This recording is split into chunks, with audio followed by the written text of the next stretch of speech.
Hello friends, कैसे हो आप सब लोग। पैशन इस क्रिकेट शो में आप सबका स्वागत है एज ऑलवेज। और आशा करता हूँ आपकी पर्सनल और प्रोफेशनल लाइफ में सब कुछ ठीक ठाक चल रहा है। तो आज हम बात करेंगे India versus Australia rivalry part 2 में ईडन टेस्ट मैच में एक्चुअली क्या हुआ था, जो कि मतलब मैं कहूँगा कि मतलब भारतीय क्रिकेट को ही एक्चुअली इस मैच ने चेंज कर दिया। और भारत और ऑस्ट्रेलिया यही से फर्स्ट ऑफ ऑल राइवल्स बनना स्टार्ट हुए थे, क्योंकि इससे पहले एक्चुअली टेस्ट मैचेस में तो कम से कम ऑस्ट्रेलिया की जो नंबर 1 टीम थी वो तो भारत को एक्चुअली डोमिनेट करती थी, राइट। क्योंकि 99 में हम हार गए 3-0 से ऑस्ट्रेलिया में जाके। यहाँ पे भी मुंबई में कुछ सैड हो गया, हम 10 विकेट से मैच हार गए। एक पार्टनरशिप हुई गिलक्रिस्ट और हेडन के बीच और हमारी कोलैप्स हुई सेकेंड इनिंग्स में बैटिंग में। तो यहाँ पे भी एक्चुअली फर्स्ट इनिंग्स में कोलैप्स हो गया और फर्स्ट इनिंग्स में भारत ने 171 तक की पारी को आगे बढ़ा पाया भारत की टीम, वो भी लक्ष्मण के लिए, क्योंकि नहीं तो मतलब हम तो 120 तक ही ऑल आउट हो जाते मेरे ख्याल में, जितना मुझे लगा था मैच देख के। तो एक्चुअली 274 रन से भारत की टीम पीछे, और अब हम सब यही सोच रहे थे कि 3 दिन बाकी है 274 रन से पीछे, मतलब ये टेस्ट मैच भारत हारेगा, नॉर्मली ऐसा ही होता है और हम 2-0 से पीछे हो जाएंगे। अब देखना ये था कि भारत कितना फाइट कर सकता है, राइट। मतलब बैक टू द वॉल, अब कितना भारत मैच को लेके जा सकता है, क्या थर्ड डे को भारत सर्वाइव कर सकता है या फोर्थ डे को सर्वाइव कर सकता है, क्या हो सकता है, ये देखना था। और हम सब दिल से चाहते थे कि हमारी बैटिंग थोड़ी फाइट करे, क्योंकि उम्मीद थी कि फाइट होगी, क्योंकि हमारे पास सौरव गांगुली, लक्ष्मण, द्रविड़ और सचिन तेंदुलकर जैसे बैट्समैन थे। तो हम देखते हैं कि क्या होता है। जो हुआ था कुछ इनक्रेडिबल हुआ था, उसी के बारे में हम बात करेंगे। और इससे पहले कि मैं स्टार्ट करूं, डू लाइक एंड सब्सक्राइब, क्योंकि सब्सक्रिप्शन से बहुत ज्यादा मोटिवेशन मिलता है। मुझे लगता है you are enjoying listening to my stories और मेरा दिल करता है कि मैं और अच्छा काम करूं। You can understand what I am saying, right. तो अब भारत ने दूसरी बारी स्टार्ट की, स्टार्ट अच्छा हुआ इस बार। सदगोपन रमेश और शिव सुंदर दास ने अच्छा स्टार्ट किया, दोनों ठीक ठाक खेल रहे थे। अब रमेश आउट हुए जब भारत की स्कोर कुछ 65 थी। इसके बाद शिव सुंदर दास अच्छा खेल रहे थे, ये एक अच्छे ओपनर बैट्समैन थे, टेक्निकली साउंड प्लेयर थे, शांति से खेलते थे, रन्स बनाते थे, क्लासिकल स्ट्रोक्स खेल के। इन्होंने स्क्वायर लेग की तरफ एक शॉट खेला, लेकिन अचानक से इनका पैर वो विकेट में टच कर गया और हिट विकेट होके ये आउट हो गए, जो कि बहुत ही सैड था। अब लक्ष्मण 3 नंबर पर आए। इसके पीछे मेन रीजन यह था कि राहुल द्रविड़ को थोड़ा बुखार था, उन्हें थोड़ा फ्लू हुआ था, इसलिए जॉन राइट ने वीवीएस लक्ष्मण से कहा था कि आप अपना पैड मत उतारिए, आप 3 नंबर पे जाएंगे। वीवीएस लक्ष्मण ने पूरा सीजन इससे पहले रणजी में, देवदत्त ट्रॉफी में 3 नंबर पे बैटिंग की थी, तो वो अंदर से हैप्पी थे, जो कि मतलब बाद में उन्होंने इंटरव्यूज में हमें बताया, उनके इंटरव्यूज के थ्रू हमें पता चला। तो वीवीएस लक्ष्मण गए, वो अच्छे ले में थे, फर्स्ट इनिंग्स में अच्छी बैटिंग की थी, वो एक के बाद एक खूबसूरत स्ट्रोक्स खेलने लगे, बाउंड्रीज लगाने लगे। ये पॉजिटिव बैट्समैन है by the way, classical shots खेलते हैं लेकिन रन बना के खेलने में विश्वास रखते हैं और अकॉर्डिंग टू द सिचुएशन बहुत खूबसूरत खेलते हैं। तो इन्होंने थोड़ा ऑस्ट्रेलिया के बॉलर्स को अटैक किया। अब हुआ ये कि मतलब जो कि सैड हुआ कि सचिन तेंदुलकर का ज्यादा साथ उन्हें नहीं मिला। सचिन तेंदुलकर 10 रन बनाकर आउटसाइड ऑफ स्टंप बॉल में कॉट बिहाइंड हो गए गिलेस्पी की गेंद पर। तो इसके बाद हमें लगा कि अब तो यार और भी बुरी स्थिति हो गई, लेकिन गांगुली के आने के बाद थोड़ा मतलब वॉर हुआ ऑस्ट्रेलिया और भारत के बीच में। उस सेशन में चाय के बाद आप बोल सकते हैं कि मतलब गांगुली और लक्ष्मण ने दोनों ने थोड़ा अटैक किया, काफी बाउंड्रीज लग रहे थे। VVS Laxman against the spin आके मतलब शेन वॉर्न को आगे आके शॉट्स खेल रहे थे और बहुत ही खूबसूरत स्ट्रोक प्ले कर रहे थे। उनके कलाइयों के तो आज भी बात होते हैं, मतलब Hyderabadi wrists are famous wrist, right. तो वो हमें उस दिन देखने को मिला और एक के बाद एक चौका उन्होंने लगाया और भारत देखते ही देखते पहले 100 का, इसके बाद 150 का आंकड़ा पड़ गया। अच्छी पार्टनरशिप हो रही थी और हमें लग रहा था कि चलो यार थोड़ा फाइट तो हो रहा है, हार तो जाएंगे मालूम है लेकिन फाइट तो हो रहा है ना। तो मतलब अब 224 भारत का स्कोर, वीवीएस लक्ष्मण कुछ 87-88 पे थे, तो गांगुली कॉट बिहाइंड हो गए।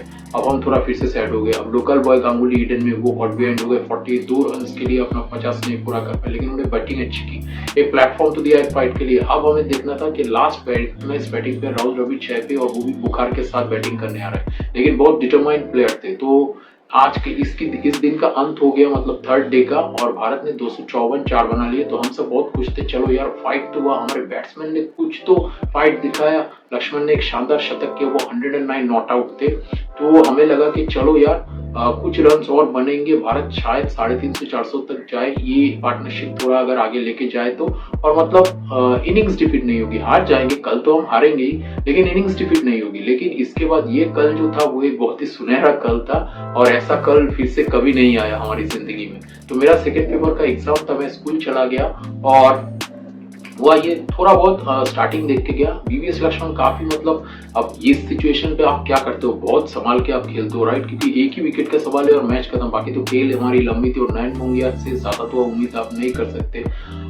तो मतलब दोनों ने बहुत संभाल के खेलना शुरू किया, खास करके द्रविड़, क्योंकि सबसे पहले लक्ष्मण ने थोड़ा अटैक किया। एक बार वो थोड़ा बच गए, मतलब ग्लेन मैकग्रा की गेंद पे, उन्हें गेंद पे वो एक स्ट्रेट पुल खेल बैठे, लेकिन फील्डर नहीं था मिड ऑफ पे, तो वो बच गई। इसके बाद खूबसूरत शॉट्स उन्होंने लगाना शुरू किया, फिर वही कलाइयों का उपयोग, और एक के बाद एक बाउंड्रीज। गिलेस्पी को मुझे याद है आज भी, उन्होंने एक ओवर में 3-4 बाउंड्रीज लगाई। इसके बाद जैसे एक डिफरेंट जोन में वो चले गए, एक के बाद एक शॉट्स वो खेलने लगे, और वो जो मतलब रक्षात्मक तरीके से उन्होंने पहला आधा घंटा 40 मिनट बैटिंग की थी, वो चेंज हो गया, वो अटैक पे चले गए।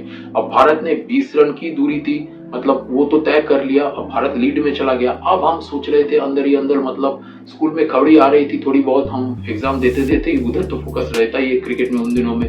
तो मतलब हम देख रहे थे कि 50 रन की लीड, 60 रन की लीड, वीवीएस लक्ष्मण ने 150 कर लिया, द्रविड़ ने 50 किया। अब हम थोड़ा इंटरेस्टेड हो गए, यार क्या हो रहा है, मतलब ये तो हम एक टारगेट दे सकते हैं, मतलब कुछ हो सकता है क्या, मतलब वी वर ड्रीमिंग। मतलब हम जानते हैं कि हम हारेंगे अब भी, क्योंकि एक विकेट का सवाल है, लेकिन थोड़ा तो मतलब होप हो जाता है ना, इस तरह की बैटिंग होती है। अब धीरे धीरे मतलब फर्स्ट सेशन खत्म, द्रविड़ 50 कर गए, भारत की लीड 150 पार हुई, 200 पार हुई, द्रविड़ भी शतक कर गए। बहुत खूबसूरत स्ट्रोक मिड ऑन पे, खूबसूरत स्ट्रोक्स द्रविड़ कलाइयों के सहारे खेल रहे हैं। ये लेग साइड में बाय द वे बड़े स्ट्रॉन्ग थे। अब लक्ष्मण तो अपनी धुन में बैटिंग कर रहे हैं, उस तरफ लक्ष्मण ने 200 पूरा कर लिया। अब 235 रन की पार्टनरशिप और 200 रन की लीड पूरी। हम सब मतलब ऐसे देख रहे हैं, ये क्या हो रहा है, मतलब सोचा तो था कि थोड़ा फाइट तो होगा शायद, क्योंकि जब 254 था, लेकिन ये होगा सोचा नहीं था।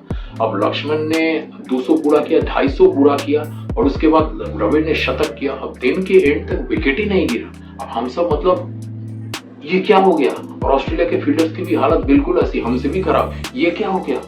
हम तो खुशी के मारे ऐसे, और वो खुशी के दुख के मारे, मतलब ये क्या हो गया यार। मतलब हम सब सोच ही नहीं पा रहे थे कि एक बॉलिंग अटैक में आप सोचिए, वर्ल्ड के बेस्ट स्पिन बॉलर, वर्ल्ड के सबसे फास्टेस्ट बॉलर, सॉरी वर्ल्ड के सबसे अच्छे स्पिन बॉलर गिलेस्पी है, शेन वॉर्न है, और उसके बाद ग्लेन मैकग्रा सबसे accurate bowler, one of the best in the world at that time, one of the best ever. तो इन तीनों ने विकेट नहीं लिए सारा दिन में एक, तो किस लेवल की बैटिंग राहुल द्रविड़ और लक्ष्मण ने की होगी। और ऐसा नहीं कि स्लो बैटिंग, बहुत ज्यादा अटैक किया सेकंड सेशन में, जब कॉन्फिडेंट बहुत ज्यादा थोड़ा हो गए। और ये दोनों टेक्निकली साउंड प्लेयर्स थे, इनको आउट करना मुश्किल होता था जब ये सेट हो जाते थे, क्योंकि ये ग्राउंड स्ट्रोक्स खेलते थे, हवा में कम मारते थे, जिसकी उस वक्त बहुत जरूरत थी, और एग्जैक्टली वही किया। अब इससे पहले देवधर ट्रॉफी में एक पार्टनरशिप उसी सीजन में इन्होंने किया था, कुछ 300-400 रन की, और इन दोनों का तालमेल अच्छा था। ये दोनों एक तरह के इंसान भी थे, प्योर जेंटलमैन, और क्लासिक स्ट्रोक्स खेलते थे। तो perfect combination as per the situation, as per the scenario आप बोल सकते हैं। अब 335 रन की लीड आ गई। अब हमने सोचा यार ड्रॉ तो हो गया। अब हम सब मतलब बिल्कुल ऐसे पुचक्के रह गए, मतलब क्या हो गया, ये सारा दिन दोनों ने कैसे बैटिंग कर लिया। लेकिन यही इन दोनों का करिश्मा था। तो अब हम सोच रहे थे कि फिफ्थ डे को कि मतलब क्या होगा, मतलब भारत कब डिक्लेयर करेगा। हमें लग गया था कि ड्रॉ तो होगा, अब ऑस्ट्रेलिया जीतेगा नहीं, इतना रिस्क ऑस्ट्रेलिया नहीं लेगा। लेकिन फिर भी उस टीम में Adam Gilchrist, Matthew Hayden quick runs बनाने वाले लोग हैं। तो अंत में जाके गांगुली ने 383 रन की जब लीड थी भारत की, और स्कोर कुछ 657 था, तो डिक्लेयर किया। जहीर खान ने भी क्विक फायर 23 किया, लक्ष्मण लास्ट पे 281 बना के आउट हुए, और राहुल द्रविड़ शानदार 180 करके उनकी पहली शतक ऑस्ट्रेलिया के खिलाफ बाय द वे ये थी। और इसके बाद वो रन आउट हो गए।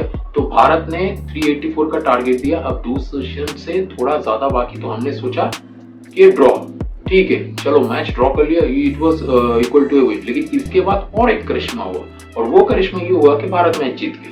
ये मैं बताता हूँ आपको।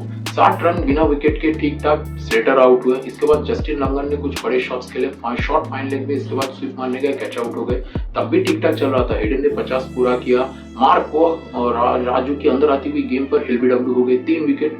अब इसके बाद 132 3, 166 पर 3, तब ठीक था सब कुछ। लेकिन चाय के बाद स्टीव वॉल लेग स्लिप में कैच आउट। इसके बाद 1 रन पे ऑस्ट्रेलिया ने 3 विकेट गवा दिया, पता नहीं कैसे, मतलब कुछ इनक्रेडिबल ही हो गया।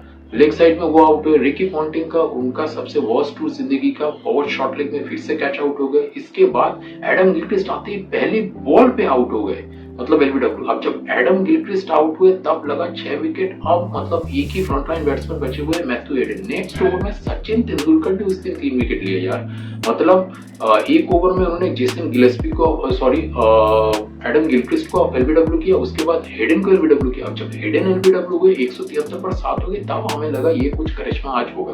अब ऑस्ट्रेलिया, भारत को मोमेंटम मिल गया, और विदेश में भारत के स्पिनर्स जब इस तरह की मोमेंटम ले लेते थे एक के बाद एक विकेट होकर, तब आज तक मैंने देखा नहीं है कि मतलब इसके बाद इन्हें कोई रोक पाया है। तो अब इसके बाद सचिन की गुगली पर शेनवान अंदर आती वाली गेम पे एलबीडब्ल्यू हो गए। अब कस्परोविच ने थोड़ा रेजिस्ट किया, इसके बाद कस्परोविच आउट हुए, और फाइनली अब इसके बाद 8-9 ओवर जेसन गिलेस्पी और मैकग्रा ने खेलते। अब हम थोड़ा फिर से सेट हो गया यार, ये ऐसे कैसे जीत सकते हो। एंटिसिपेशन दिखने लायक था उन दिनों का ईडन, 1 लाख दर्शक, तो इनक्रेडिबल। और इसके बाद जब फाइनली 9 ओवर्स बाकी थे, 212 के स्कोर पर ग्लेन मैकग्रा हरभजन सिंह की गेंद पर एलबीडब्ल्यू हुए। और बाय द वे सचिन ने 3 विकेट लिए और हरभजन ने दूसरे छोर से 7 विकेट लिए। उन्होंने उस सीरीज में अपनी जिंदगी की सर्वश्रेष्ठ बॉलिंग की थी, और उसी सीरीज ने हरभजन सिंह को लेजेंड बनाया था, जो लेजेंड वो आज है एक्चुअली। 32 विकेट 3 टेस्ट मैचेस में, आप सोचिए। तो भारत ने इनक्रेडिबल टेस्ट मैच जीता, और सेलिब्रेशन देखने लाया था। ग्राउंड में जितने भी लोग थे, ball boy, supporting staff, players तो है ही, अब इसके बाद पुलिसमैन जो थे वो सब मैच देख रहे थे। उनको सबको विश्वास ही नहीं आ रहा था, और ओवरऑल हम सबको विश्वास नहीं आ रहा था ये क्या हो गया, ये क्या हो गया। ऑस्ट्रेलियन के प्लेयर्स के तो एक्सप्रेशन दिखने लायक थे। ये तो मतलब सेलिब्रेट कर रहे थे कि थर्ड डे को ही मतलब जीत जाएंगे, अब यहाँ से हार गए, और ये couldn't take it and we were very happy, we were like dancing in our roofs and मतलब firecrackers all over the way।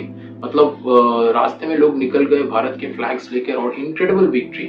और इसके बाद कॉन्फिडेंस बहुत ज्यादा बढ़ गया भारत का, और तीसरा टेस्ट मैच भी भारत ने जीता, जिसके बारे में हम राइवलरी पार्ट 3 में बात करेंगे, क्योंकि नहीं तो वीडियो बहुत लंबा हो जाएगा। आशा करता हूँ आप सबको मेरा काम अच्छा लग रहा है। Do like and subscribe, and for more interesting videos like that, and for more stories on India-Australia rivalry, keep watching my channel, which is Passion is Cricket.